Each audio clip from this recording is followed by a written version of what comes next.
Good morning. I want to welcome and thank all of you who have joined us in this room and those who are watching the stream online. My name is Patrick Gaspard. I'm the president of the Center for American Progress, and on behalf of CAP, I want to say that it's really an honor to co-host this conversation, this forum, in this make or break moment. I want to thank our partners from the Shakti Energy Development Foundation and our partners from Development Alternatives for their leadership and their commitment to sustainability. Now, I have the distinct honor of being able to invite onto the stage a real pioneer in the work that we've done broadly in our movement to take on the scourge of climate change. This is somebody who has been a friend and a mentor to so very many of us. John Podesta served as Chief of Staff to President Bill Clinton. He was Senior Counsel to President Barack Obama, and he is somebody for a really long time who's kind of been the exemplar on how you take a whole of government approach to the challenge of climate. Some time ago, in September of 2022, President Biden, in all of his wisdom, named and appointed John Senior Advisor on energy innovation and implementation, where he has been leading the administration's charge on standing up the powerful Inflation Reduction Act. If you know John, you know that he preaches always the power of networks. He's somebody who understands that no community, no business sector, no nation state will be able to solve for this on their own, and we've all got to do it together. He is somebody who is just expert at that intersection between public policy making and the work of public conversation that makes him absolutely positively the essential advocate. John Podesta is a pace setter, and the world is better off because of the pace that he sets.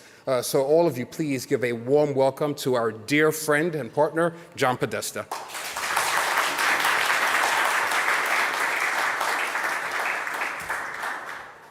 Well, thank you so much, Patrick. That was very gracious. I really appreciate it. And I want to thank the Center for American Progress, my old home.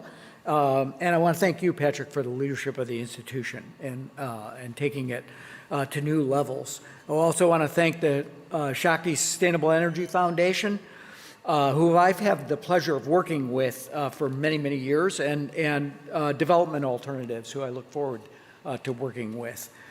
For organizing this event. It's great to be here with all of you. Patrick described me as a pioneer. You usually say that about somebody who's really getting kind of old, and I take that as a sort of backhanded compliment. But it's true that I've been working on climate issues for a long time.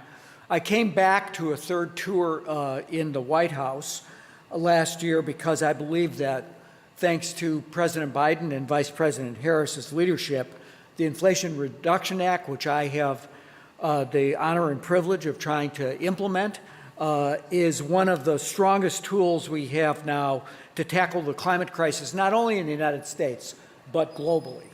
The Inflation Reduction Act is the largest climate investment in history.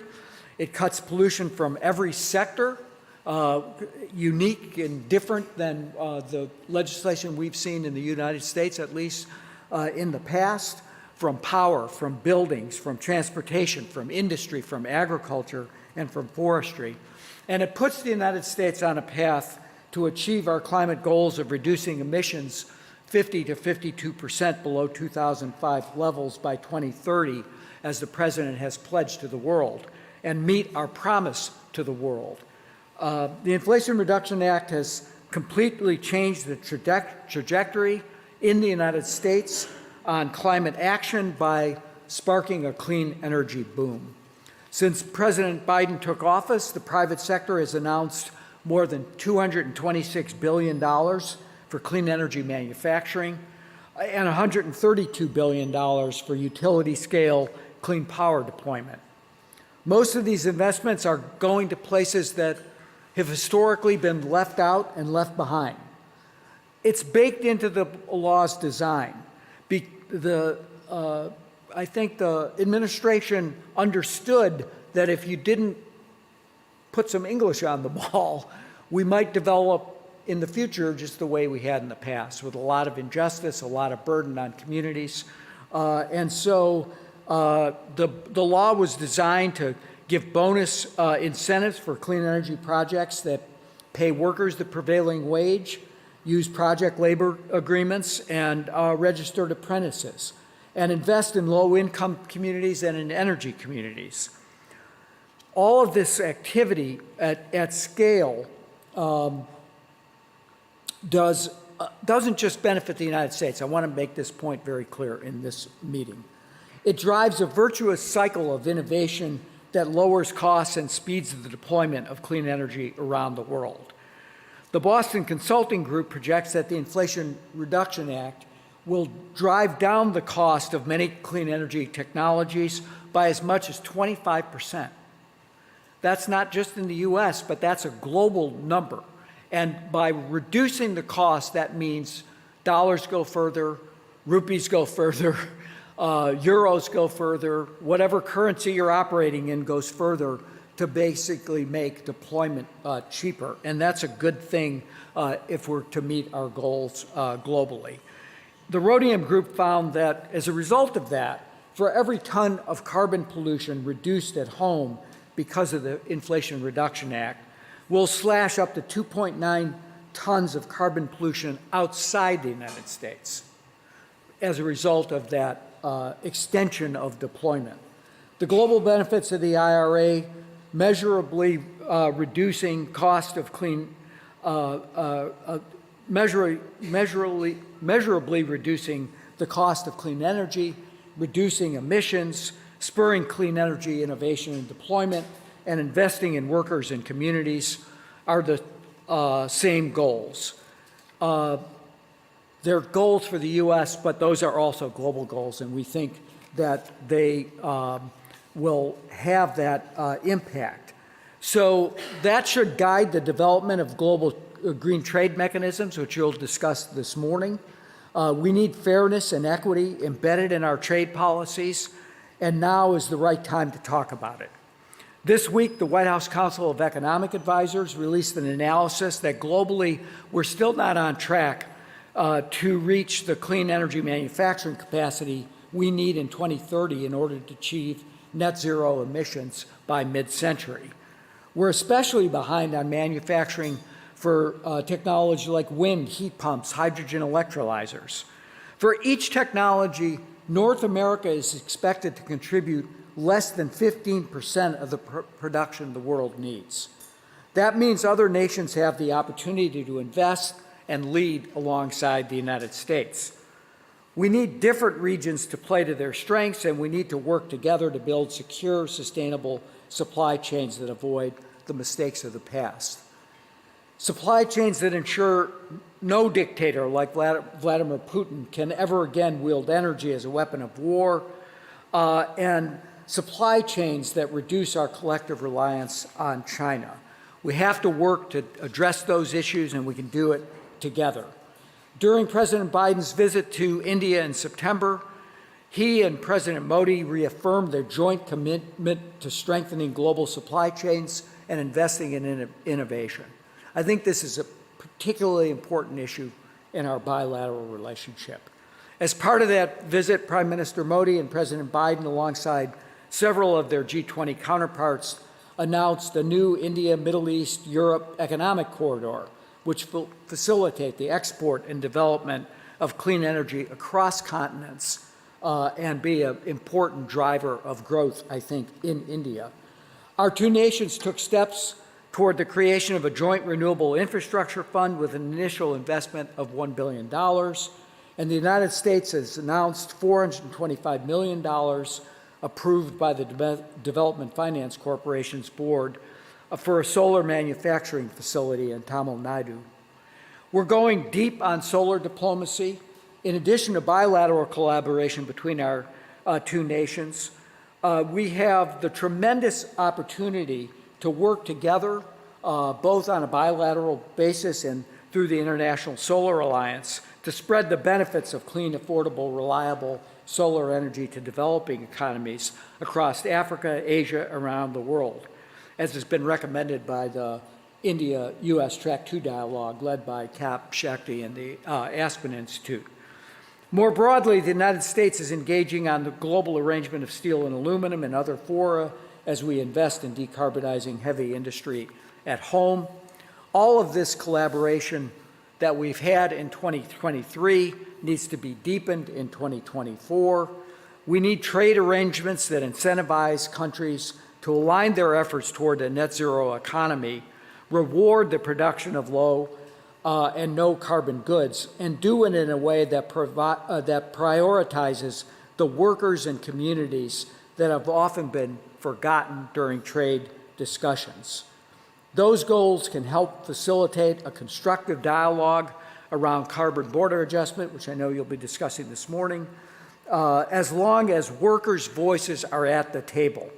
Because we all envision a future where every person has clean air and clean water, access to clean, affordable, reliable electricity, with good-paying jobs that can lead to a career in industries of the future, and where communities who've borne the brunt of pollution are at the front of the line for investment. That's the message of the Inflation Reduction Act. If you shape those policies that are worker-centric, community-centric, address the investment and try to push the investment towards those communities that have borne that brunt of the pollution and have often been ignored, we can have a bright future that's built on justice, equity, and good jobs. I think that future is possible as long as we work together. So I look forward to hearing the results of your panels, and I hope that you'll provide input to the administration as we develop policies going forward. Thank you, Patrick, for the invitation, and I'll turn it over to the panel, I guess.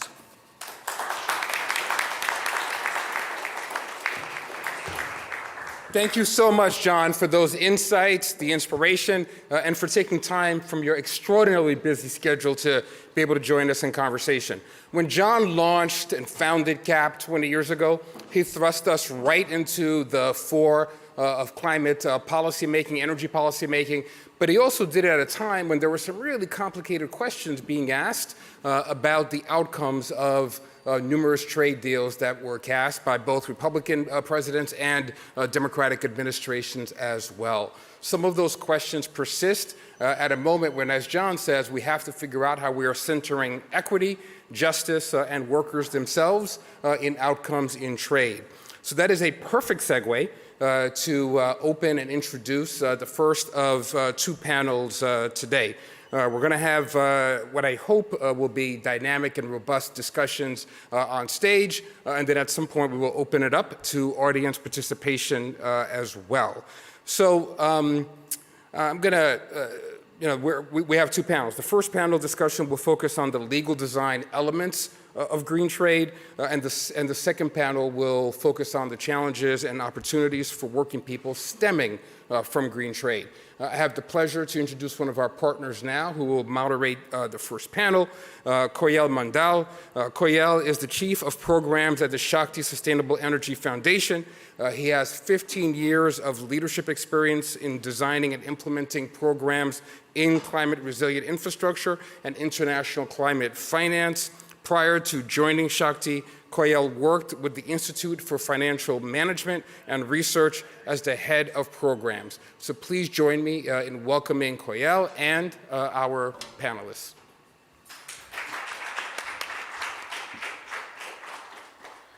Thank you, and welcome everyone to the first panel on design of green trade instruments and mechanisms. I think the context has been adequately said by the keynote speaker, John Podesta. And what we are really going to discuss in this panel is twofold. I mean, one, international trade has an enormous impact on climate emissions. And secondly, as different countries, geographies make progress in climate action, that also has an impact on international trade, how the laws are being framed. And the question really is, how do you align the two? And that clearly has both legal and economic implications. So that's going to be the center of focus for this panel.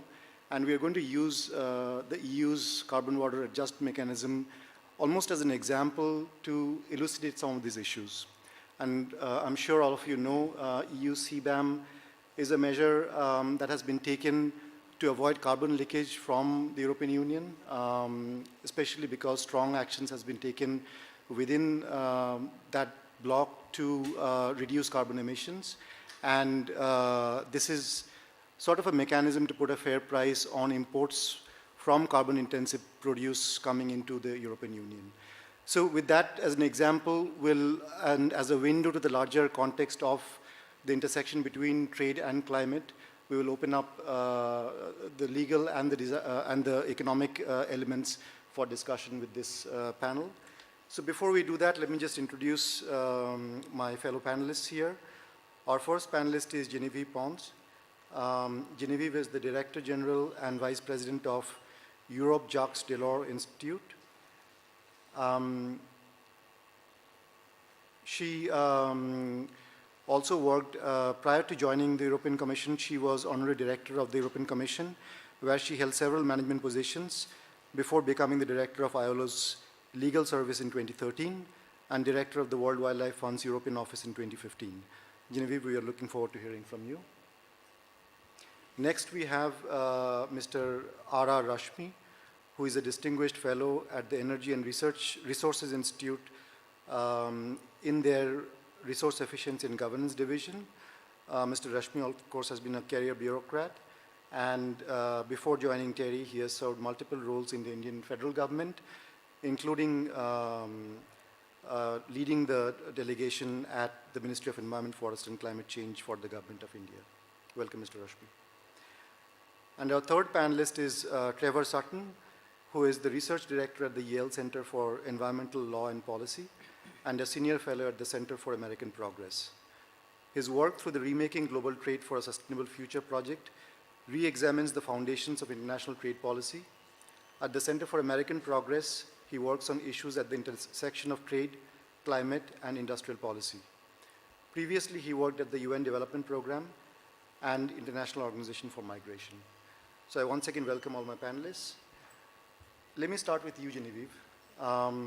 As you heard from the previous speaker, as well as my introduction, CBAM is sort of occupying the center stage of global trade discussion this year. And a large part of the reaction to CBAM has been around the economic implications of CBAM, particularly on developing countries and least developed countries. In your opinion, what actions can be taken by the EU to ensure that the CBAM does not put developing countries at a competitive disadvantage, which is to say that the productivity is not negatively hampered? And secondly, what should the EU do to ensure that the revenues from CBAM are shared equitably for sustainable development? Thank you very much, and thank you very much for having invited me. I will give you first some ideas of the rationale of the CBAM, why the CBAM. Then I will speak about the position that we had taken as a think tank, a European think tank, especially Pascal Lamy and myself and our colleagues. And finally, what should be the way forward for the EU and the international community. So first of all, a few words about the history of the CBAM. The carbon border adjustment mechanism was something that was not positively envisaged before, I would say, 2019. And what has changed the game is the Green Deal and the Fit for 55 package. So I try to clarify a bit. The main purpose of the Green Deal is to prepare the EU for carbon neutrality by 2050. And in order to be carbon neutral by 2050, there is a big step forward, which is to reduce our emissions by 50% by 2030. And in this package, the Fit for 55 package, we not only show that we are serious about carbon pricing by phasing out the free allocations of EU ETS, but we also are conducted to envisage a carbon border adjustment mechanism. When the price of carbon was not really paid by the producer of steel or cement or aluminium, a CBAM was out of sight and would not be understood. But if we want to be serious about carbon pricing and give a sign to our producers of steel, cement, aluminium, etc., that they have to change, then they have to pay for true, and they have to pay sufficiently to change their production method radically. And in that case, if we want to avoid carbon leakage, a CBAM is necessary. So this, in a certain manner, has been introduced in a few words by our moderator. Well, but how to do so? So we have started to write about this question beginning of 2020 with Pascal Lamy, the former head of WTO, and we have immediately envisaged the problem of least developed countries. And we have proposed some solutions. The solutions that we proposed were exemptions, but also redistributions of revenues. The proposal that the Commission made and that was finally adopted by EU institutions, the European Parliament and the Council, does not retain these two characteristics. No exemptions for LDCs and no explicit redistributions of revenues. There are legal and technical reasons for that we know, that we understand. However, the intention of the EU is to compensate for the cost for least developed countries. However, for the time being, it is not only, I would say, not sufficiently communicated, it is not sufficiently put at the core of the design, and well, there are progress that can be made. So I give you one example of bilateral measures that can be taken. For instance, the Mozambique is an aluminium producer, but the aluminium is highly carbonated because it is coming from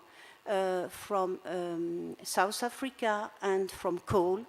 So if we want to help Mozambique use their hydraulic resources, we have to help them build the infrastructure that will take the hydroelectricity to Maputo. So that is an example, but we want to make it, and that are the way forward that I propose, we want to make it more holistic. So what we would propose is that at least part of the revenues of the CBAM are devoted to a fund that will help transform the production capacities of least developed countries affected by the CBAM. And this is in line with other proposals that have been made of having such a fund at international level. That's the first point. Second point that is very important for developing countries in general is transparency and predictability. And for this, what we propose is to set up at the WTO a forum that we have called the Comparability Forum, where all the countries that have adopted carbon pricing measures will come to announce them, to describe them, and to have them evaluated as far as WTO compatibility is concerned, but also as far as their consequences and the possibility to correct these consequences is concerned. I will stop here for the time being, and I am, of course, ready to answer more detailed questions, if any. Thank you. Thank you, Genevieve. And we have seen reports by IMF and OECD looking at carbon pricing in other geographies as well, and how that might impact potential instruments such as the CBAM. And also, to your point on sort of how the revenues from CBAM might be used bilaterally to help LDCs in developing countries. So thank you for mentioning that, Genevieve. Let me turn to Mr. Rashmi. My question to you is very similar, but from a developing country perspective. And we have seen already studies in India, studies done by African Union looking at the economic implications, especially on exports from these countries and blocks. So, and especially, the findings have been that there might be discriminatory impacts on these geographies. What would your recommendations be for creating an ideal cross-border adjustment mechanism which encourages both climate action and fosters global trade? Thank you very much, first of all, for inviting me on this panel and giving me an opportunity. I would like to begin by making a general statement. First, that the cross-border adjustments, when we talk, we are essentially talking of international cooperation. And the Paris Agreement is founded on international cooperation. The objective is to promote cooperation amongst the countries. The way the cross-border adjustment is being attempted by certain countries perhaps would come in conflict with the fundamental spirit of international cooperation. So that's the first point I would like to make. And it certainly, it doesn't not only affect the spirit of cooperation, but in fact it also damages the willingness of certain countries to promote decarbonization. The countries are at different levels of development. They are at different levels of, in the process of energy transition.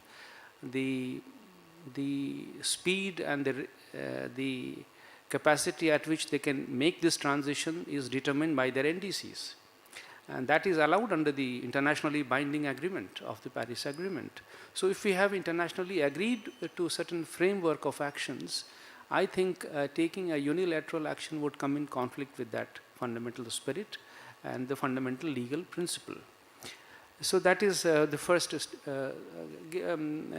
Having said that, I would also like to make the second point is that the developing countries which are taking decarbonization initiatives as part of their NDCs would not be helped merely by the kind of distribution of the revenue pools that are generated in some other country. It has to be essentially financed through domestic efforts and with some international support. For example, take the case of India. It's not that if in India the initiatives are not being taken. There are multiple policy instruments already in place which are guided or which are intended to help the sectors move towards renewable energy and limit their access to fossil fuels so that overall we are able to achieve a certain degree of decarbonization in a time frame. So, for example, there is a cess on coal production and imports. There is ethanol blending norm for petrol and diesel. There is a very high level of taxes on the fuels, the fossil fuels, which are being imposed, and those taxes are being used for decarbonization in different sectors. So there are different kinds of measures. Now, recently, they have come up with a carbon CCTS, carbon credit trading scheme, which is something not very similar to emissions trading scheme, but it's a carbon trading scheme based on emissions intensity targets or compliances for certain designated industries. So all these measures are being taken. They have a certain degree of impact on the decarbonization process in the country. The question is of quantifying this impact and finding the level of impact on the industry and on the international cooperation. So the question of carbon pricing here comes in. That if we are looking at carbon prices only as the only single tool which would help decarbonization, I think we are losing the, missing the woods for the trees. There are several ways in which we can look at this. And carbon pricing cannot be resorted to only through a compliance measure. It can be done even determined by the market. For example, an emissions trading scheme or a carbon trading scheme which is based on a voluntary target or a certain degree of mandated targets would determine the price of carbon based on supply and demand. So market determined price would certainly be, I think, a better alternative for developing countries than carbon price which is artificially or mandated under the law. Having said these two things, I would suggest a package of solutions for this. It is not important to, it's not necessary for us to get into a trade conflict here, because we have had examples of this kind of measures being taken, and then the countries trying to find a solution through a different process. International civil aviation is obviously an example before us, where this kind of measure had to be surrendered or suspended in favor of a global measure. And that global measure is not in form of a carbon tax. It is in form of an emissions trading scheme for the entire global aviation sector. So I think we will have to find some way of compromise here. So one way is that we find a way of mitigating the emissions which we take in different jurisdictions. And under the Paris Agreement, now that countries are expected to come up with a low carbon strategy, low carbon long-term strategy, which would transparently disclose which are the sectors being covered, and so that sectors are not unduly put to disadvantage in different jurisdictions. So once a particular sector is covered in the low carbon strategy, long-term strategy disclosed by the country, I think there is a possibility of a mutual agreement coming to taking place based on that.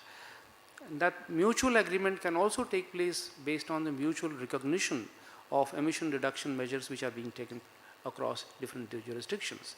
In fact, if you have heard the Indian Commerce Minister speaking on this, he has very categorically said that one possible way is under the bilateral agreements, we quantify the impact of emission reduction or decarbonization measures in either sector and then come to an agreement on mutually recognizing them so that we adjust the impact on the industry bilaterally.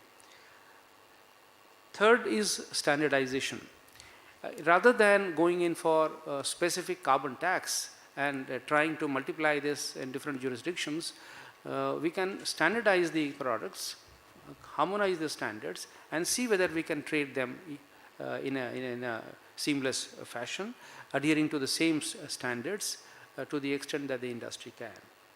And lastly, I will also mention the point of the suggest something called thresholds, both for sectoral thresholds and the import thresholds.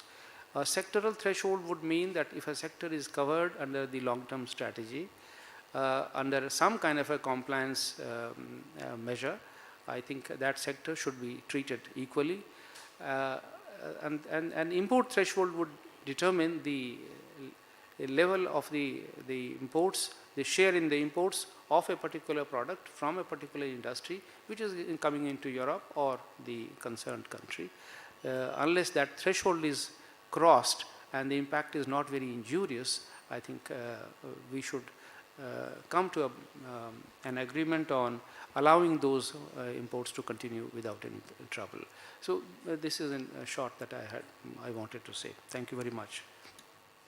Thank you, Mr. Rashmi. Those are excellent points to consider for designing such instruments.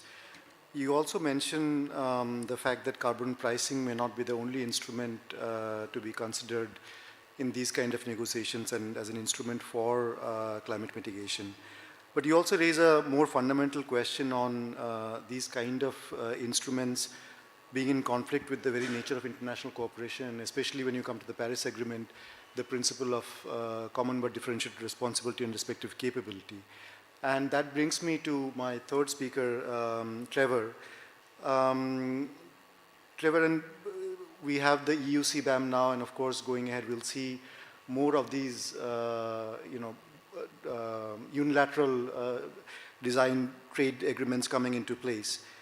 In your opinion, is this the best way to achieve some of the goals we have been talking about? Are there, should we be aiming for a more collaborative and less unilateral approach to linking trade and climate ambition? Thanks. It's an excellent question. I think I'll start first by saying that border carbon adjustments, of which the EU CBAM is one, are ultimately just tools. And whenever you're evaluating their effectiveness, you have to do so with reference to whatever goals you're trying to achieve. And just focusing on the EU CBAM for a moment, because it's the only operational border carbon adjustment in the world today, I think it's necessary to emphasize that the European Commission has laid out two overarching goals for the EU CBAM. One is avoiding carbon leakage. That means that you don't want manufacturing or production currently inside the European Union to migrate to some other lower climate ambition jurisdiction, presumably because of some cost advantage. And two, you want to create the conditions where European industry can deep decarbonize without being afraid of being undercut by imports from places that use less green manufacturing techniques and presumably therefore can enjoy a cost advantage in Europe. And I think when you evaluate the EU CBAM by those two metrics, it's very well designed. Is it perfectly designed? Would you design it differently? Possibly. I mean, for one matter, it doesn't allow for the European Union to subsidize exports to make sure that European goods produced in a low carbon way are competitive outside the EU as well as inside the EU. But that was a deliberate choice, as I understand, on the part of the designers to ensure WTO compatibility. However, if your goal in designing a border carbon adjustment is to mainstream the idea as widely as possible among the broadest set of stakeholders and countries that greenhouse gas intensive production processes should not be a competitive advantage in the global marketplace, and that trade should reinforce climate ambition, you could imagine a different design. You could imagine, for example, a globally negotiated social cost of carbon rather than one based on a domestic trading system like the EU ETS. You could imagine a set of exemptions or a grace period for less developed countries, potentially linked to their level of development. So least developed countries, for example, have the longest grace period or are fully exempt, and countries that are a bit more developed then have something less than the full scope of the exemption. You could imagine a way of recognizing the climate ambition of trading partners even where they don't have a carbon price, which is the case in the United States and India. That's not something that exists now in the EU CBAM. But again, the EU CBAM is very much focused on ensuring products are treated equally inside the European Union. So it's quite understandable why they've designed it that way from their perspective. But again, if you're looking for sort of a broader collaborative approach, that would be another way to do it. And finally, looking into the future, you could imagine, rather than having a border carbon adjustment, having product standards relating to embedded carbon, just as we have product standards relating to safety or to health. And that would move us beyond this issue of are we treating goods differently and saying, well, listen, this is the kind of good we want inside our border. It's a different kind of good than one that's produced with a carbon-intensive production method. So, there are definitely different design options out there. But then the question is, does the political will exist in the international community to come together and agree to that kind of sort of global multilateral border carbon adjustment framework? I'm not sure. And I think there is some value in first movers setting a precedent like the European Union has that market access should be conditioned to carbon intensity.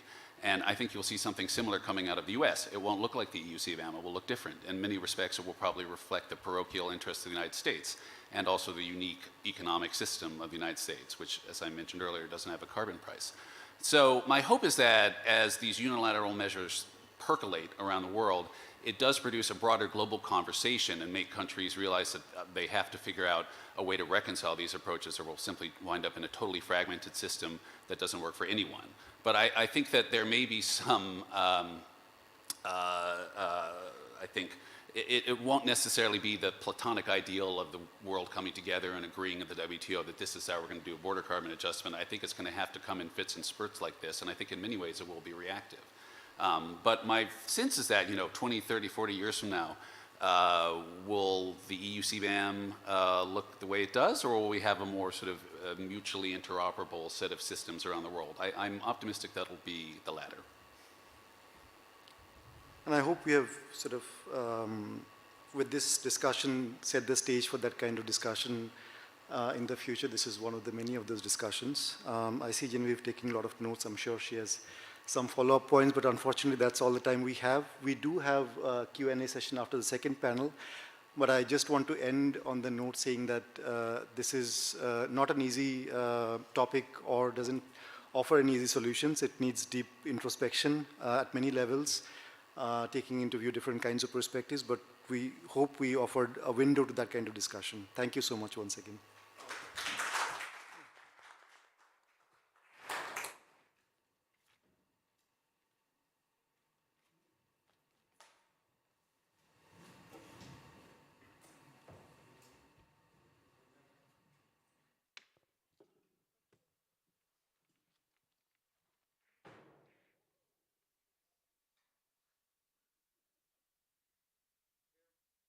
As we go through this game of musical chairs.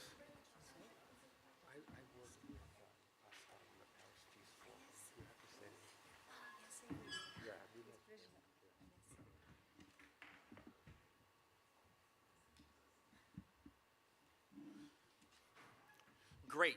I'm thrilled and honored to be able to introduce our second panel, which will focus on the challenges and opportunities that green trade presents for working people, a subject that I care deeply and passionately about as a former union organizer. Over the past year, there's really been significant movement towards consensus on reforming trade rules and institutions to better enable global response to the crisis that we find ourselves in. Not surprisingly, we found that as countries align global trade with climate targets, domestic economies can actually benefit. These new multilateral partnerships present the opportunity to reduce emissions while ensuring local value and while protecting workers. But as we all know, and as John Podesta said, and a number of others already have, there is a long and tortured history of difficulties stemming from trade policies, and we need to be incredibly thoughtful and intentional as we think about centering outcomes, equity outcomes for workers in these policies. I'm struck by something that Trevor articulated in the previous panel. Trevor was talking about the architecture of these deals, and he said that trade could be designed to reinforce our climate ambitions. And I'd say that the panelists here are thinking about how trade, how we put scaffolding around trade to reinforce our ambition for equity, justice, and inclusion for workers that have been struggling for quite some time. So I'm looking forward to the discussion that we're going to have here, and let me introduce all of our panelists, and we'll get some powerful interventions from all of them, I'm certain. Our first panelist is Shrashtant Patara. Shrashtant is the CEO of Development Alternatives. Shrashtant is a fellow of the Rockefeller Foundation's Global Program on Social Innovation. He's a jury member of International Seed Awards for Entrepreneurship in Sustainable Development and has been a member of the Indo-German Expert Group on Green and Inclusive Economies. Shrashtant, welcome. Our second panelist is Sofia Martinez. Sofia is the Global Policy Director at Green Economy Coalition. She has 20 years of experience in international relations, public policy, and development, crossing both the public and the private sector. Previously, Sophia worked in the Spanish administration, in the European Commission, and in the private sector as well. I'm pleased and happy to welcome you, Sophia. Our third panelist is my sister from the United Steelworkers, Anna Fendley. Anna is the Director of Regulatory and State Policy for the union. She has been doing this work for over a decade, previously serving as Associate Legislative Director in the union's Health, Safety, and Environmental Department. Anna was recently appointed the North American Vice President for Industrial Global Union. Anna, thank you so very much for joining us. So, Shrashtan, let's dive right in. A key question facing the Global South nations in this moment is how they can equitably participate in low-carbon industries and supply chains of the future, rather than being left behind yet again during another critical economic transition in this world. How can trade policy specifically and trade systems support green growth and encourage at-scale investment in net zero technologies in developing nations? Thank you. Thank you, Patrick, and panelists. It's a privilege for me to be here. I think at the outset, it's very important that we remind ourselves that we're talking about climate change and not just, cleaning up trade or, making it more greener. And when we talk about climate change and when we look at it from a developing country perspective, or even, what you might want to classify as an emerging market, a country like India, we need to look at both mitigation and, adaptation. And it might, seem a little bit out there, but, from our organization's perspective, it's through that window, of livelihoods that we look at trade, right? And not so much in terms of, how you'd reduce the carbon intensity of what is going on or reduce carbon emissions. Because we've seen, the good, the bad, and if I may say so, the ugly, effects of trade that trade can have, particularly on livelihoods and livelihood security. And this is important because if you, take a short-term view, then it would seem that we must prioritize emission reductions, when we're talking about trade. And the conversation goes to things like, clean aviation fuel, or, how you'd reduce the carbon intensity of the shipping industry, and so on and so forth. But if you take a slightly longer, a medium or a longer term view, then I think we have to remind ourselves again and again that one of the biggest reasons why people need to get into practices that might not be climate friendly is poverty, right? And the fact that the livelihoods that they're engaged in that sense are not sustainable in social, environmental, or economic terms. And it's again, that perspective that we look at, the entire aspect of trade in a climate-constrained world. For our country, India and China, they sort of compare, we compare ourselves to each other.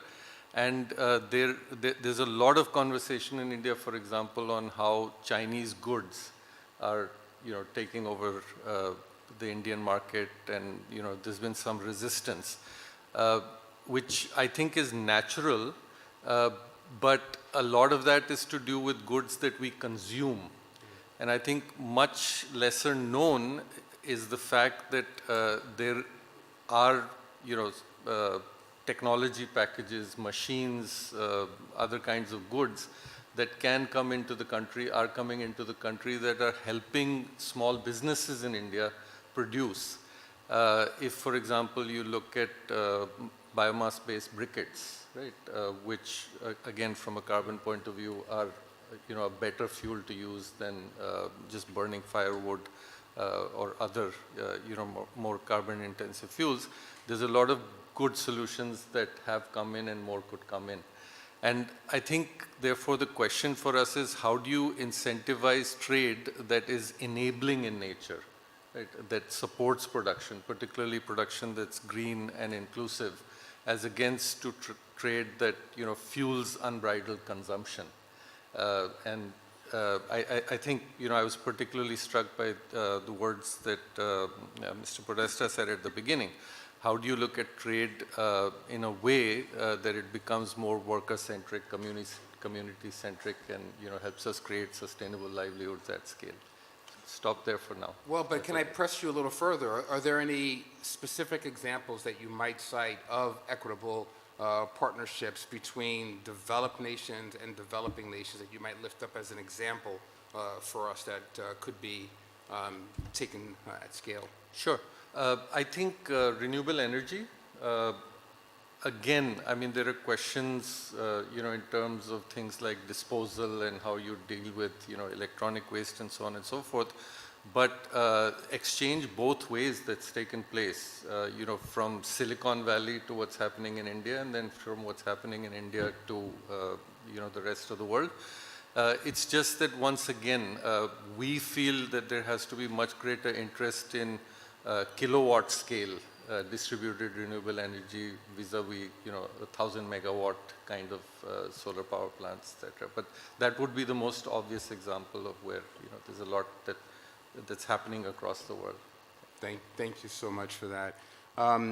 Sophia, so our first panelist, talked about a thing that we don't talk about enough in multilateral forums, which is the poverty challenge.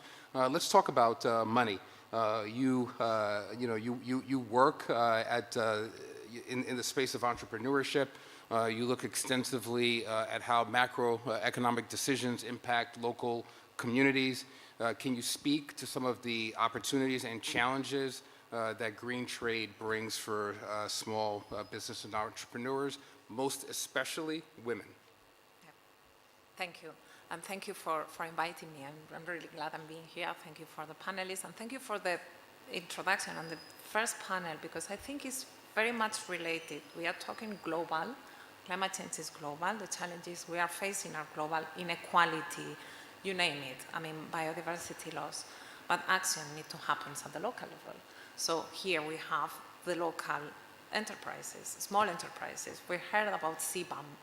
I would like also hear about deforestation directive, for instance, green taxonomies, social taxonomies, because the green transition can be unfair, and we don't want it to be unfair. And here local businesses are a priority. We cannot forget these communities, and that in all countries, developed and developing, and middle income, emerging economies, then the name can be different. It's SMEs are at the heart of the economy, and SMEs are facing the main constraints in access to finance and other issues. So how are we going to tackle this? So focusing more on emerging economies, and I think one important issue is informality, that usually trade doesn't take this into account. When we speak about CBAM, and this is more for big corporations, we focus on big corporations and imports and exports, but local enterprises, they know their communities, they provide the most benefits to the communities, and they are the best place to drive local actions for climate change, adaptation, biodiversity protection. We work with different countries, and I'm really happy to have here our partners developing alternatives in India, but we also have partners in Mongolia or in Trinidad and Tobago, Peru, Amazon. They all face kind of similar challenges and similar opportunities, of course in a very different context, and of course in very different themes. So informality is very important because it's not really clear how to tackle these issues and even how to work with them. And then it's very much related with regulatory mismatches. How do you define an SME? If we are coming from an informality perspective, it's even more complicated. So how do you define a green SME? That's even more complicated. That's why I mentioned green taxonomies. So we need to have some clarity regarding definitions and regulatory measures that ensure that SMEs are well defined, and then they can access, they can further develop within the framework, within the local, because cities play a very, very important role. cities, regional governments, and of course, or states governments and the national governments, and then we go global. Then SMEs, they face big information and capacity gaps. So that's another area that is very important for the development. Of course, the financial barriers that I mentioned before, and yesterday we had another panel and we were talking about this, is like access to finance is vital. Digitalization is key, but how are you going to digitalize an economy when you don't have access to electricity? So we like to talk digitalization, financial inclusion, digital banking.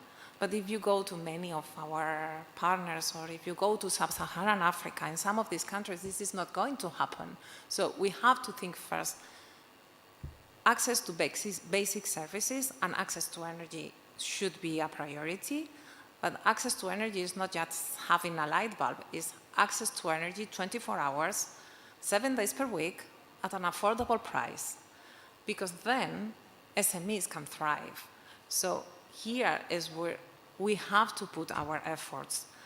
So with all this in mind, youth and women have to be at the heart of these discussions, because marginalized communities, indigenous communities, their skills, their knowledge, it has to be there. So it's also a question of empowering them. It's against capacity building, it's access to finance. In countries it's different. Many women, they don't have access to land. So it's more thinking about the whole thing, not as a product, but as a service. So it's empowering these little communities, and we have excellent examples. And yesterday, Development Alternatives were presenting some of their activities in India, and I think it's great. Mobility.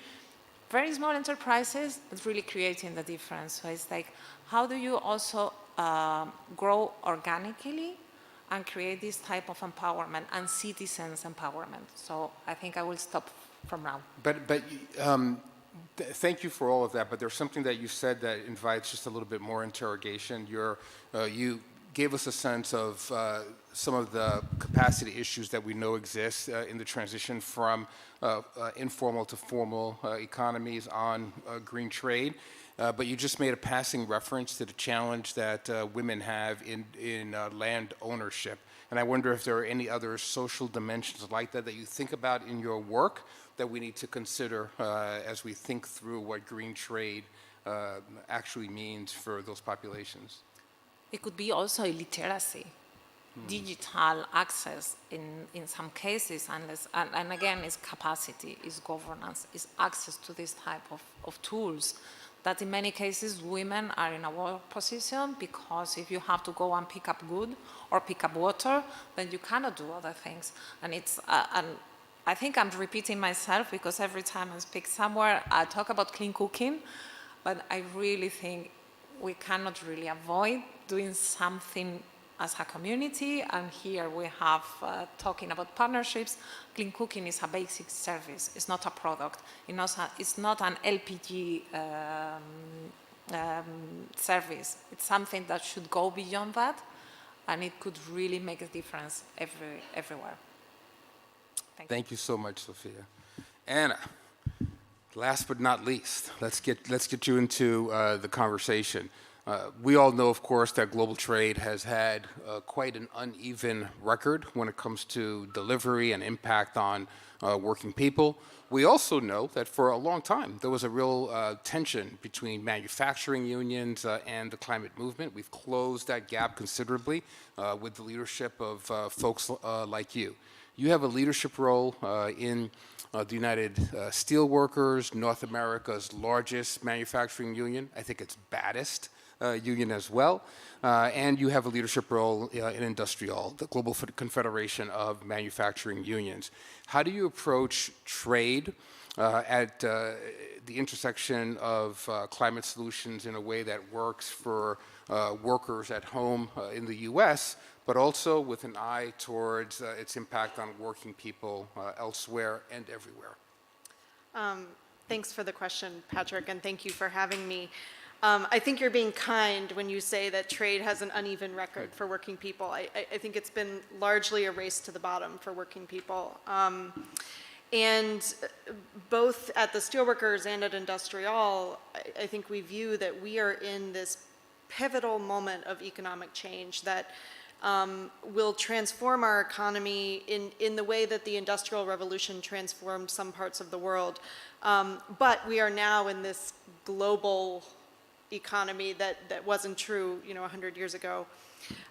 So we're really thinking about these issues in kind of three buckets at this point that I'll mention today. The first is, we've been very supportive as a union of concepts like CBAM, trade mechanisms to, encourage climate action in manufacturing across the world. I'll say we're also doing some early thinking about other environmental pollutants, and raising the question, do we want to be trading in goods that pollute vital water sources that communities need to survive? So we're looking at policies like that. I think the second thing that we're thinking a lot about is how we take a strong stance against trade of climate technologies that utilize forced labor or deny workers' rights. And Can you give examples? I can definitely give an example. We think that the U.S. government and other governments took a very positive step in restricting imports of solar supply chain technologies from the Uyghur region in China. This was forced labor, and clean technology deployment or manufacturing that abuses workers, abuses human rights, is not a viable climate solution, period, full stop. So as our global economy is changing, we need to make sure that we're diligent about that. The last thing I'll mention is we really need to ensure that we are including tools to enforce labor rights in our trade policy and trade agreements. And the example that I'll point to is we have what's called the rapid response mechanism in the US, Mexico, Canada agreement. This is the renegotiated NAFTA. And this is a process to ensure that workers' rights are protected and adjudicate claims of violations. And it's the best tool we have. It's really a first of its kind. It's also wholly inadequate for the scope of the problem. So we need to really be thinking about how we bake in workers' rights as we're looking at climate-oriented trade. So you're right that I was understating the impact that trade over the last several decades has had on workers. Should I say not trade, but trade policies, because this is intentional, has had on workers. I radically understated it in the opening. There are some who would say, you know what? Sorry, my friends, but there are unavoidable trade-offs here as we try to create a more broadly shared prosperity across the world and pull more and more people out of poverty and make sure that we have continuous flow of goods and services, which we think accrues to the benefit of democracy building as well. There are some trade-offs here, and there are some people that invariably will be left behind. Are there unavoidable trade-offs, particularly for workers in the developing world in this continuous race to the bottom? Or are there some things that right now, today, while we're gathered here in Dubai, we need to start raising decibels on? You noted the decision about receiving products from the Uyghur camps, right? That took years of agitation and exposure before we got there. What are the things that we should be interrogating now that will lead to the kinds of outcomes in a virtuous circle that we all hope for?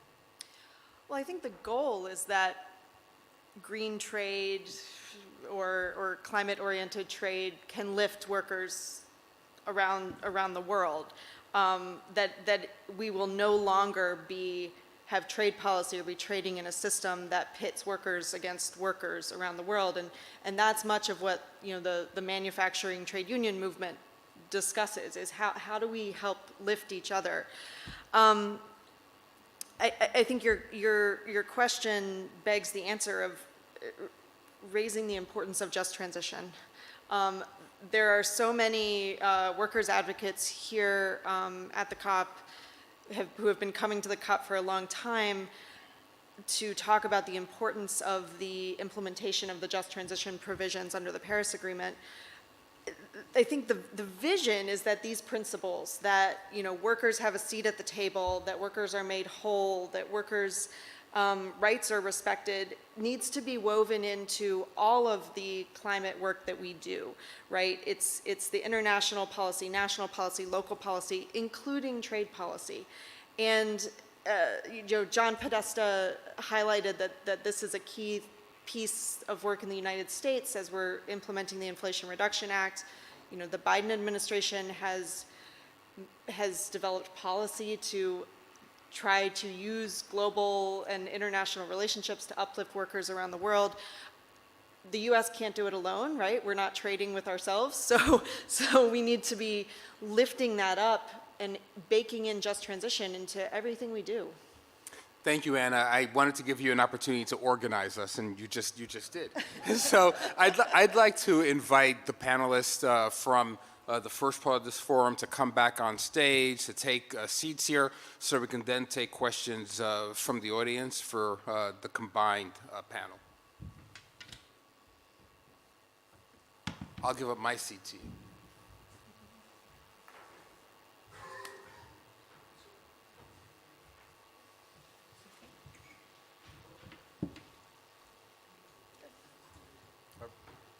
Should be okay. One more seat or not? No, I think it's all right. This is yours.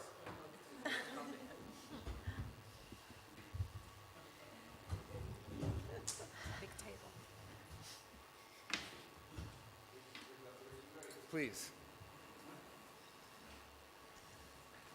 Hi, Alden Meyer with E3G. Thanks. This is a fascinating discussion, and it's very relevant to what's happening here in Dubai because Brazil tried to introduce an agenda item on unilateral trade measures on behalf of itself, China, India, and South Africa. They agreed to drop that to get the agenda adopted on the first day on the condition that it would be discussed in the global stocktake negotiations. I've been observing the global stocktake negotiations. This is becoming a very heated issue.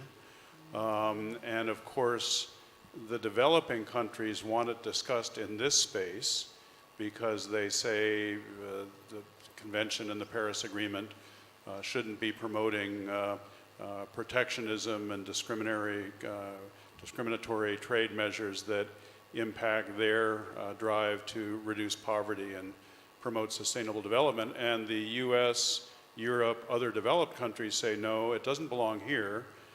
This process has no competence and jurisdiction over this, which there's an element of truth. It belongs in the WTO. And to that, many of the developing countries say WTO, WTF. You've polarized the WTF, you've made it a space where we can't have a dialogue. I went to an event yesterday where Ngozi... I'm going to insist that you get to the question because I want to get others in. The question is, where should we be discussing this? Is there a forum, either here, WTO, G20, Climate Club, Coalition of Trade Ministers for Climate Action, all of the above, none of the above? Where do we have this conversation? Because it threatens to tear the trade and climate communities apart if we don't have a space. Well, thank you for your question. There are things that are being created. There has been this German initiative of a climate club. There is something at the OECD, notably to measure carbon content of production or carbon pricing. But in both cases, it is not international, it is not global. That's why we, at Europe Jacques Delors, have proposed to set what we have called the Comparability Forum at the WTO. And there is already growing competences in the WTO, especially in the Trade and Environment Committee. And the discussion has started there. and there is a possibility to transform it in a trade, environment, and development committee. That's one of the possibilities that I think is inscribed in a natural evolution, because this committee is taking a lot of leadership on these questions. But we absolutely need to reintroduce the development dimension into the greening trade agenda. And I think that the best place to do so, even if details can be discussed, is in the WTO. Next question, I saw it's 2 hands there, right there. Work, as we know, in the future is going to change and be shaped into something completely different, and trade is obviously going to get affected. I think with digitization, new kinds of technologies, machine learning, I do feel like we need to bring that into the conversation. We have an opportunity either to revitalize or to marginalize further. And I wonder if there are any thoughts to that. An opportunity to revitalize or marginalize further. That puts it like pretty clearly. I think that that's really the question on the table on both decarbonization and automation, digitalization. I mean, these are going hand in hand into, you know, Industry 4.0 or this industrial revolution of our time. And thinking about trade, but also just thinking about deployment.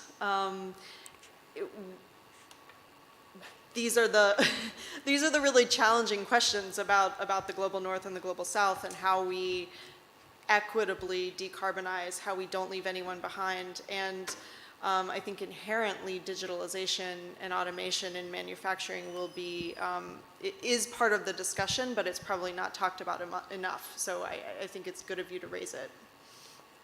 And if I may add, digitalization is part of the solution, but it's a huge part of the problem. So we also have to decarbonize the digital system. So it's kind of 2 sides of the same coin, so maybe we'll need another debate on this. Any other panelists would like to weigh in with either of the 2 questions we've received thus far before I take another question? Please. Yeah. Thank you. I'll respond to this question which you raised, sir. It's right. I think there are different ways of looking at it. I think all different fora have their own specific roles. And I think we should look at their legal framework and address each of these issues independently. We should not conflate the issues. That's the basic point I'm trying to make. WTO has a role in terms of looking at the trades, the goods and services and their standards. So that's why I refer to the issue of harmonization of the standards. That specifically belongs to WTO, and that's an area which they should need to look at.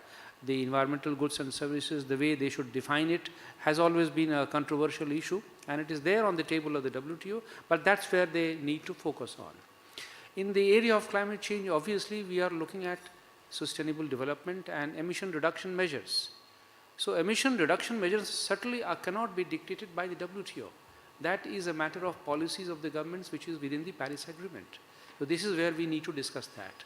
And we need to clearly segregate and demarcate the responsibilities of different organizations. We should not conflate the two. Maybe Please. if I can come back on that, because you are... I think you need to have the microphone closer. Excuse me, closer? Yeah, okay. Yes. I wish to come back on that because, of course, WTO is not competent for this question.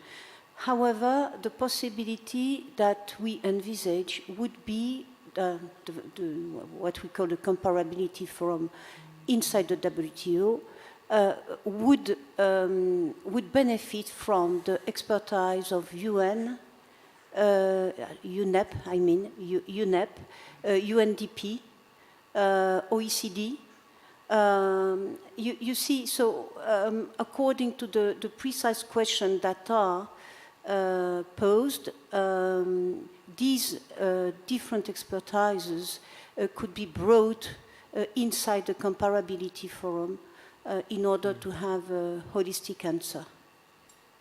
Patrick, Please. just very briefly, again to your question, I think there's one change that we've seen over maybe the last 5 years, but it's a trend, it's a definite trend, which is countries in their positions, instead of waiting for definitive agreements in whichever of the fora that you're talking about, there's much more of a willingness to take initiative, right, and to start something new.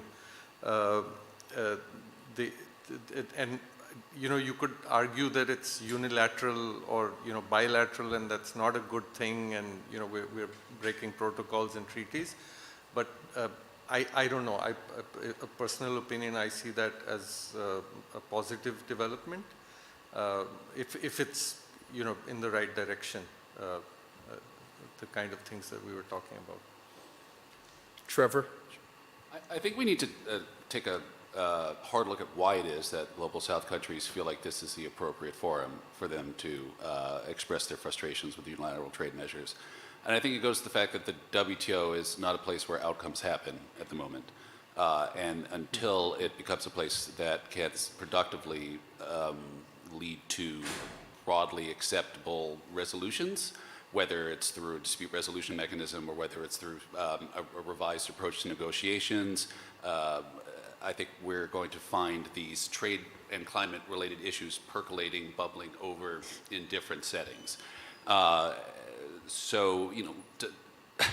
Clearly a lot of developing countries feel like they can't get a sort of fair shake out of the WTO, and they feel like the argument for common but differentiated responsibilities has more moral and legal force in the UNFCCC context.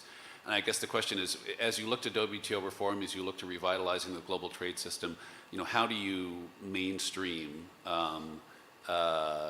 some of the climate imperative into the work that WTO does so that it can more effectively address these kinds of concerns? So. Great.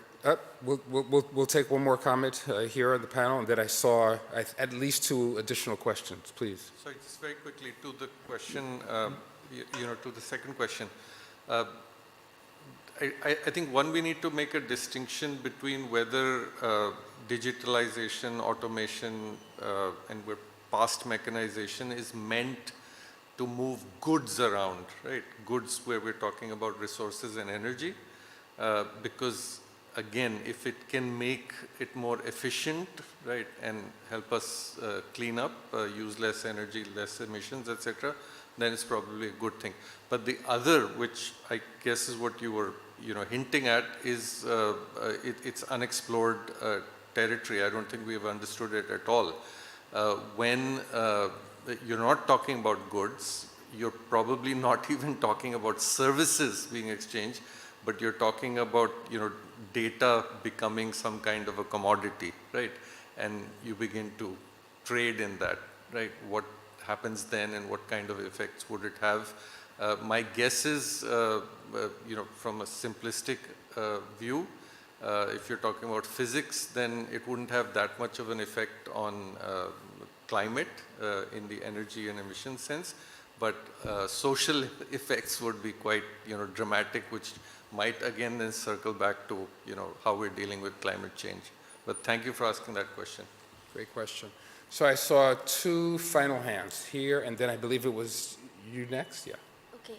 Hi, my question is directed to Ranjan Rashmi, and I would quickly introduce myself. I'm a 4th-year student, an undergrad student at Georgetown University, and I'm an international politics student. So my question is basically about regional politics in South Asia and how energy trade is happening in the region. So we were talking about how bilateral relations and bilateral agreements are very important when we're talking about trade in climate constrained world and energy transition, as someone from Shakti mentioned. So I was thinking about how India, keeping in mind the geographic location of India and how it has a very long border with Nepal, and Nepal has a huge water resources that can be converted into hydroelectricity. So how developing countries such as India can cooperate with another developing countries in its border right next in the neighbor to not only improve the regional cooperation and more development in the region, but also reduce the trade costs. So how do you think India as a developing country would be focusing on those things? Thank you for pointing it out. In fact, there are two very good examples of how trade can be used in a cooperative fashion rather than in a cause attrition. We had an agreement with Bhutan, if you recall, and Bhutan, where the investments were made by Indian corporates and Indian government agencies, and the carbon credits were shared between the two of them under this old CDM mechanism. So there is a possibility of investment and trade route being used for this purpose to build a cooperative model for benefit and sustainable development across the borders. And recently, there is a great deal of emphasis on renewable energy development. And then from what I know, the government of India has been pushing for cross-border trade in renewable energy.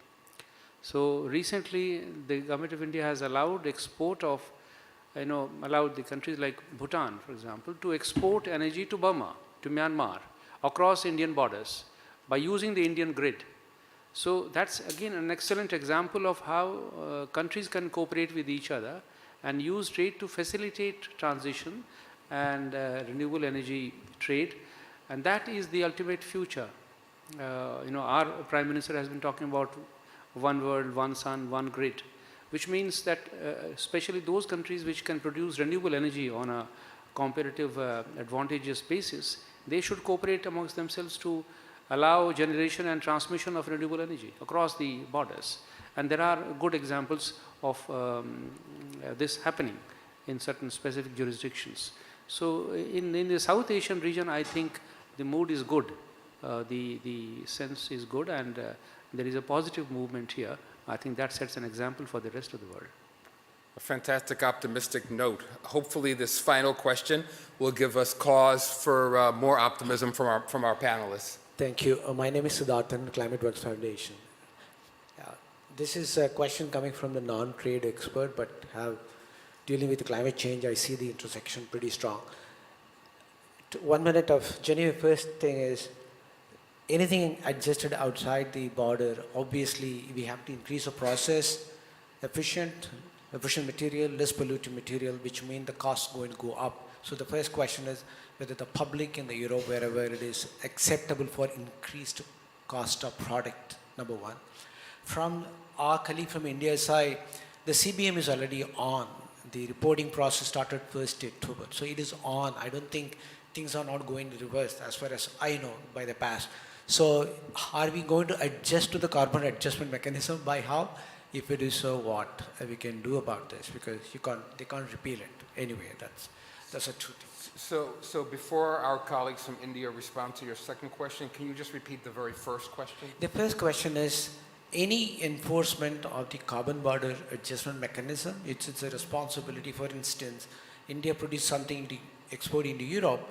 To make it productive, I have to go to increase efficient process, materials, non-polluting materials, or technology, cutting-edge technology, which is going to increase the cost of production, increase the cost of export, and the public in the Europe need to pay more for what they've been paying less. So whether Europe is prepared, and the public is prepared to pay for more for climate-friendly products. Genevieve? I am not sure I have understood the question, but okay. I try just to revert to the logic of not only the CBAM but ETS, because the CBAM must be the mirror of ETS. What is the aim of both measures is to lower the carbon content of products, and so if the products that enter the European territory have an average content, an average CO2 or greenhouse gas content, which is lower than the one in the EU, they will not have to pay anything. But I am not absolutely sure that I understood. If the carbon content is higher, well, in that case, there will be a compensation to be paid at the border to equalize the conditions with the domestic production same level of carbon content, same payment. I am not sure I have understood. The logic of this measure is just to encourage lower carbon production. So if the Indian product that is imported in the EU has a low carbon content, there is no CBAM paid at the border. I hope I have more or less answered your No, question. I think you've answered well, Genevieve, and I'll invite our Indian colleagues to respond to the second question, and then if there are any final interventions that anyone on the far end would like to make, I'd welcome that as well from Sophia, Anna, or Trevor. So you have a minute to think about it, please. So I'll be very short in my response to the second part of your question. Since the CBAM has already kicked in, and what is going to be done or what is going to happen. So I think all options are still on the table. It is the decision of the European Union to go the way it wants. But as far as I understand, all options are on the table of either raising a legal dispute on this or raising it here in the COP28. To which our honorable friend has referred here. And there are bilateral ways. All options include bilateral arrangements. You might be knowing that there is negotiation going between the European Union and India on bilateral trading arrangement. So hopefully we'll be able to find a solution in one of these forums. Sure, you're good. Great. So any closing additional thoughts from Sophia, Anna, Trevor? I see you leaning towards the microphone. You've already told us that the WTO is not the room where it happened. So help us understand how it happened. I just had one thought, which is that there is a difference between cost and price, and I think that's what border carbon adjustments are trying to recognize. That the price of goods is not the same as their cost, and that once we have that alignment, the markets will look different. And I guess the question is, what do you do next, right? Because I do think that's the answer, but what do you do next? And it is the case that developed countries developed in a time in which the social cost of carbon was not priced into goods. And now we're asking developing countries to do something different. And so this is, I guess, my point. There needs to be a lot of auxiliary measures to, I think, help developing countries adjust to the reality that developed countries didn't have to face in their development. This obviously, finance is a big one, but also intellectual property waivers to make sure clean energy can be deployed at scale and speed, and any number of other sort of trade-related measures that can allow countries that are lower capacity or still have a lot of development ahead of them to adjust to the new environment. Otherwise, I think you will face a legitimacy crisis as this, fairly or not, begins to look like green protectionism to much of the global south. So. Trevor, we'll close on that note. I'll thank the audience for your fantastic questions, and really, can we show some appreciation for Rajani, for Genevieve, for Swashtant, for Sophia, for Anna, and Trevor as well. Thank you all so very much.